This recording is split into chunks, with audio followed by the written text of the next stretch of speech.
The university is facing a significant budget deficit, and with recent staff cuts, many were surprised to hear about this Tracy Academic Center. At this moment, why pursue this project now? And how does it fit into the university's financial and academic priorities? So one thing that good presidents do whenever they get a chance to do it is to invite donors to begin to participate. We don't have to do this, but if we don't do this as an institution, we will be giving up an opportunity to fulfill our mission in Tracy, which is just such a wonderful opportunity because San Joaquin County is growing so quickly. The population is just burgeoning. It will also be an opportunity for us to serve a region that has only been served, with the exception of our Stockton campus, by the University of the Pacific, so which is a $63,000 a year ticket for students. I want folks to understand, I read in the Signal that I pulled money out of couch cushions or something. I wish I could also pull those 66 acres out of couch cushions. I can't do that either. This is an opportunity for us to gain 66 acres as well as $20 million to start us up. So all of our ramp up costs will be paid for, right? Until we get tuition moving. There's also an opportunity to be able to garner donations as well for that region. And if you look at the industries that are there, they're definitely industries we should be partnering with. So the donation is between 131 and 141 million when you add up the building, the cost of preparing the property to be a university, which is exceptional, as well as the 20 million. So, and 66 acres. The other thing that you'll hear from our ag folks is that our ag folks often don't have the chance to do a lot of their research because we just don't have the land. So folks from our region go to UC Davis or up to Chico, and they sometimes skip Stan State. And this would enable us to provide that academic, really build that academic discipline out. So I'm very, very excited about that. So again, this is readiness, right? This is readiness for all of our campus. We have a lot of faculty who are very excited about it because it will bring opportunities that we haven't had yet. But I can guarantee you, I didn't pull anything out of sofas at all, right? These are other people's resources coming to us. Now the challenge will be, are we ready to engage? And then the next question I have is, given the university's multi-million-dollar deficit, how do you justify pursuing a new site when the university is already so stretched so thin? And let's think about what that $20 million would do over 5 years. Let's think about that.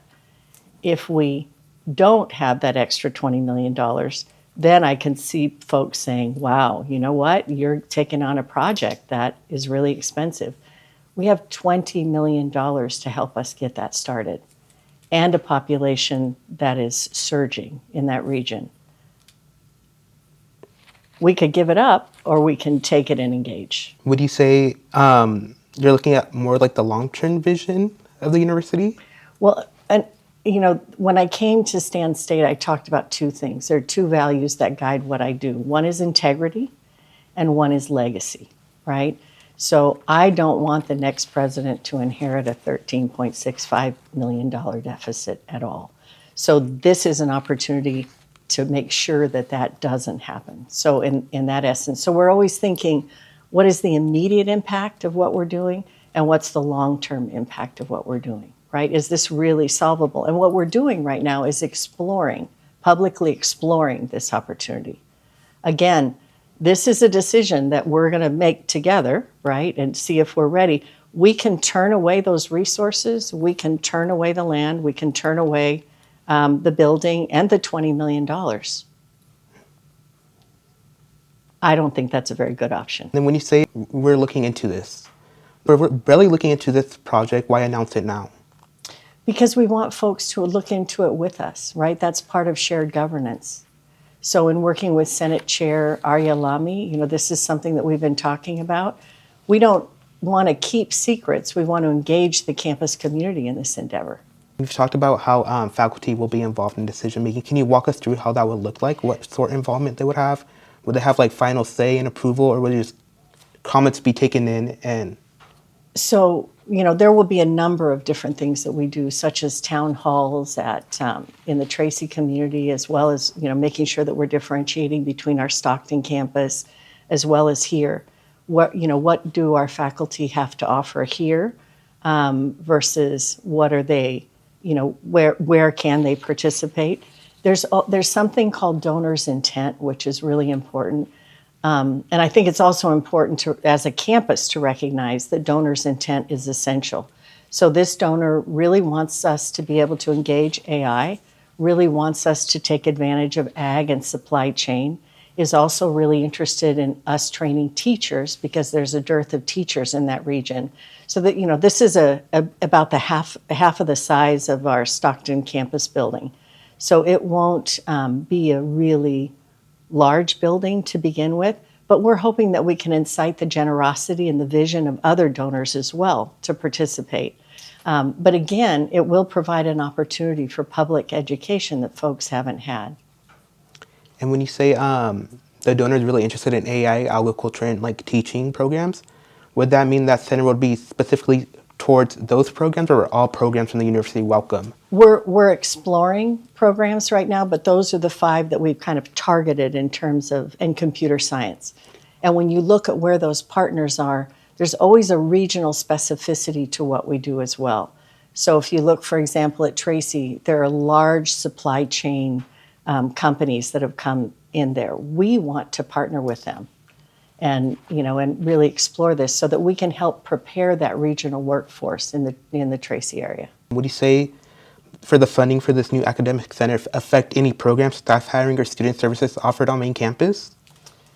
I think, I don't know that yet. Resources, and I think this is something that whether we're ready or not, resources will not be taken from this campus and brought to Tracy, right? These resources are coming from a donor to Tracy. And when I talk about legacy and integrity, that's because as a president, that's essential, right? If we're taking resources from Stockton or we're taking resources from Turlock and bringing them to Tracy, no. Obviously, there will be some faculty expertise we will definitely want to engage. You say this academic center will open up the opportunity for more hiring new faculty members and staff members? Absolutely. And Fernando, that's what makes it such a great opportunity. And that's really where we want to keep the stand state signal so strong. And I'm thrilled that we've had a donor that's coming with $131 to $141 million of resources and engaging us.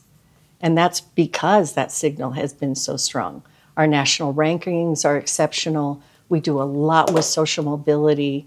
We're the 9th best public according to the Wall Street Journal, right behind the University of Michigan. We've got a $165 million budget. University of Michigan has a $14.3 billion budget. We are an exceptional company, and I'm so proud that we are attracting those resources and really helping get those resources to flow.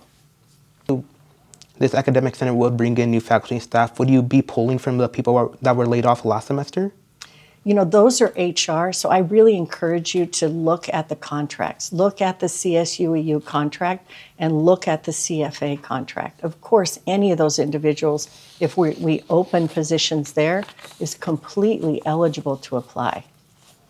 In fact, some of them have been rehired as things open here. But it's really essential when I think, if I was a journalism major when I was young, and what you want to go to is the truth and really look at all those clauses and things we have to follow.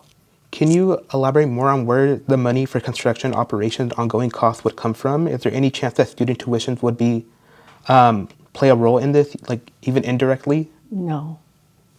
Yeah, and no, not at all. So, student tuition is decided upon by the Board of Trustees in the state, right? Not by individual campuses. So you would not take any money from tuitions that you get to help with the construction costs? No, not at all. And I don't know if these are rumors that are going around. Not at all. This is what we call OPM in fundraising, other people's money coming into us.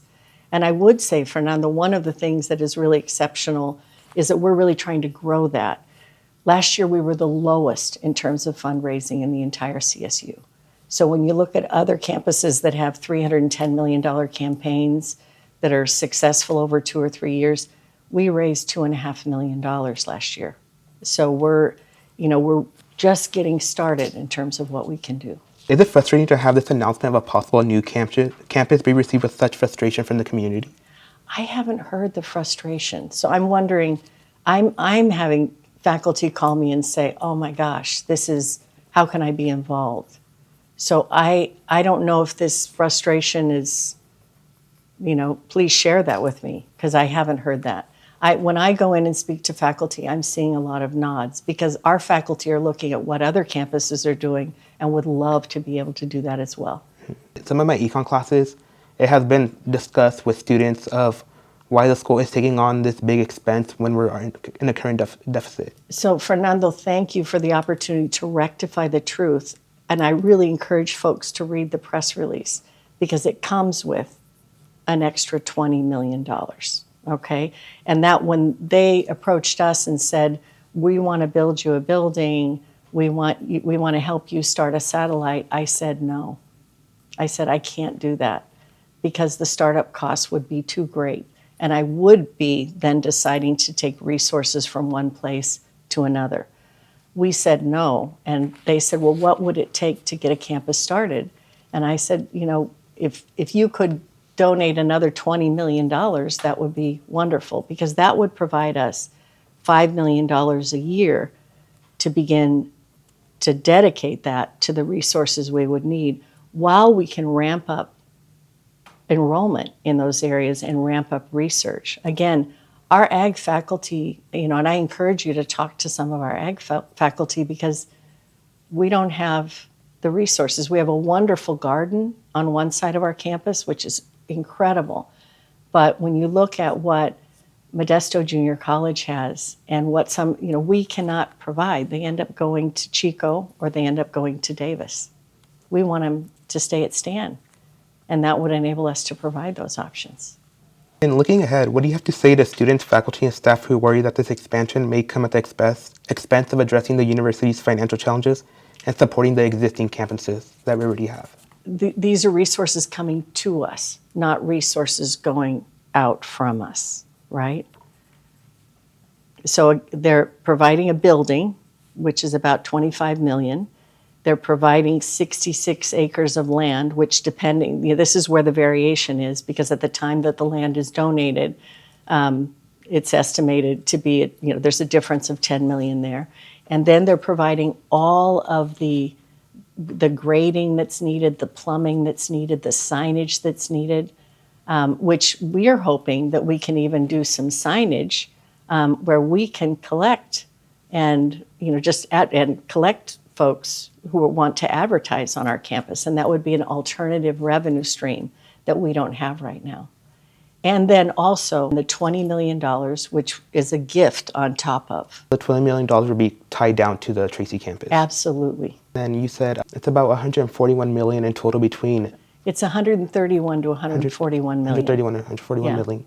And between the land, the preparation of the land, and then you mentioned something about plumbing.